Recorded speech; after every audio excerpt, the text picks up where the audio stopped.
Hi guys, magro-roast tayo ng kasoy nuts. Kasi nung binili namin, hindi ko alam na ganito lang pala ito. Kaya nung tinikman ko, hindi siya masarap. Natural lang siyang ganyan. So, i-roast ko po siya guys para medyo may kalasa naman.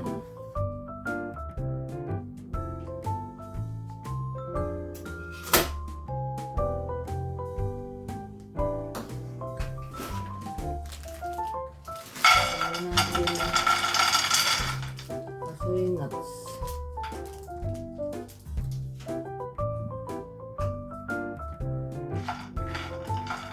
Pero bala ko po ito guys,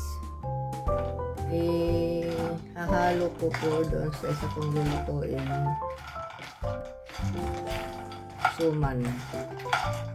Didikdik ko po siya.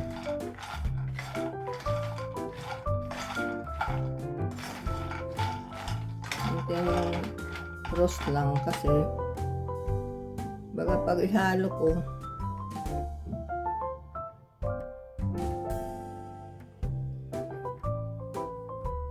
blunt din, wala ring lasa.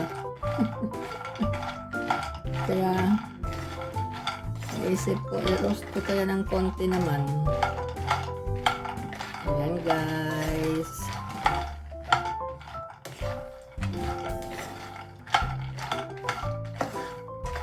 para naman magkaroon ng konting lutong at syempre maging malasa naman. Ayan guys, tuloy-tuloy ko lang itong i-roast. See you again in my next vlog. Thanks for watching.